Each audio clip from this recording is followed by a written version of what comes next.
இந்த வீடியோல 3 இன்ட்ரெஸ்டிங் தக் லைஃப் பத்தி தான் பார்க்க போறோம். உங்களுக்கு தக் லைஃப் வீடியோல பிடிக்கும்னா இந்த வீடியோ ஒரு லைக் பண்ணி சேனலை சப்ஸ்கிரைப் பண்ணி வச்சுக்கோங்க. சரி வாங்க வீடியோக்குள்ள போகலாம். வெளிநாட்டுல ஒரு ஸ்கூல் படிக்கிற பொண்ணு அவனோட பாய் ஃப்ரெண்டுக்கு ப்ரொபோஸ் பண்றாங்க. ப்ரொபோஸ் பண்றவங்க ரொம்பவே டிஃபரெண்டா யோசிச்சு தான் பாய் ஃப்ரெண்டை இம்ப்ரெஸ் பண்றோன்றதுக்காக ஒரு ஐடியா பண்றாங்க. எப்படின்னா தான் பாய் ஃப்ரெண்டுக்கு பாடியே ப்ரொபோஸ் பண்றாங்க. மியூசிக் கூட அவங்க கையால ட்ரம்ஸ் அடிச்சுக்கிட்டு ரொம்பவே அழகா ப்ரொபோஸ் பண்றாங்க. அந்த பாய் ஃப்ரெண்டை பார்த்து மிரண்டுறாரு. அதுக்கப்புறம் அந்த பாய் ஃப்ரெண்டை எழுந்து வர சொல்லி அந்த இடத்துல பெருசா எழுதி ரொம்பவே அழகா ப்ரொபோஸ் பண்றாங்க. இதுல என்ன தக்கு கேட்டீங்கன்னா இவ ப்ரொபோஸ் பண்ணும்போது அந்த மொத்த கிளாஸுமே அந்த பாய் ஃப்ரெண்ட் என்னதான் சொல்லுவான்ட்டு வெயிட் பண்ணிக்கிட்டு இருந்தாங்க. ஆனா அங்க இருந்த ஒருத்த மட்டும் போடா நீங்களும் உங்க காதலும் சொல்லிட்டு ஹோம்வொர்க் பண்ணிக்கிட்டு இருந்தான்.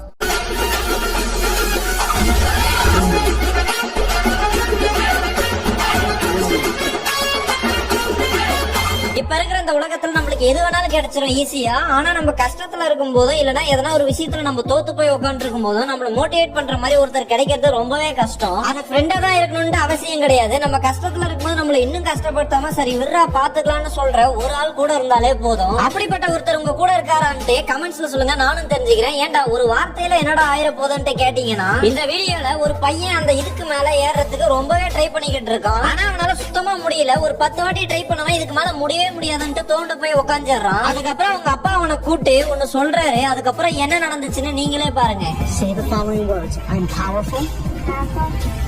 I'm fearless. I'm strong. I can do it.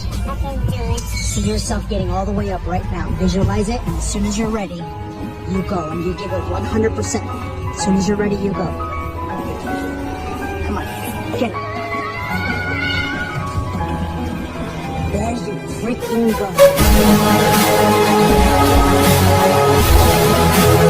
அமெரிக்கால இருக்க ஒஹினோன்ற ஒரு ஊர்ல ஒரு கப்பல் வாழ்ந்துகிட்டு இருக்காங்க. அவங்களுக்கு எந்த பிரச்சனையும் இல்ல. ஆனா அவங்க இருக்க வீட்டுலதான் ஏதோ ஒரு பிரச்சனை இருக்கு. பகலெல்லாம் அமைதியா இருக்க அந்த வீடு நைட் ஆனா மட்டும் யாரோ வீட்டுக்கு வெளியே இருந்து பொருளை தூக்கி போடுற மாதிரி, கதவு தட்டுற மாதிரி, வெளியே இருக்க பொருளை உடைக்கிற மாதிரி சத்தம் கேக்குது. ஹஸ்பண்ட் வெளியே பாக்கலான்ட்டு போறாரு. வைஃப் வேண்டாம் வேண்டாம் வெளியெல்லாம் போய் பாக்காதீங்க, காலைல இருந்து கேமராவை பார்த்து செக் பண்ணிக்கலாம்னு சொல்லிட்டு விட்டுறாங்க. காலைல இருந்து கேமராவை பார்த்தா கேமரால மட்டும் அந்த ஆள் மாட்டவே இல்ல. சுத்தி எங்க பார்த்தாலும் உடைச்சிருக்காரு. ஆனா கேமரா இருக்கிற இடத்துல எதையுமே உடைக்கல. மறுநாள் அதே மாதிரி ஏதோ சத்தம் கேக்குது. காலைல இருந்து பார்த்தா பறவைங்களுக்கு சாப்பாடு வச்சிருப்பாங்க. அந்த சாப்பாடெல்லாம் பின்னாடி யாரோ தூக்கி போட்டு வச்சிருக்காங்க. 3வது நாள் இதே மாதிரி நடக்குது. ஆனா டோர் பெல்ல இருந்த ஒரு கேமரால அவன் கையும் களவுமா மாட்டிக்கிட்டான். இவங்க அதை பார்த்து மிரண்டு போய் நல்ல வேலை நான் கதவு திறக்கலான்ட்டு யோசிக்கிறாங்க. ஏன்னா அங்க வந்தது திருடனோ இல்ல வேற யாரோ ஒரு மனுஷனோ கிடையாது. அங்க வந்தது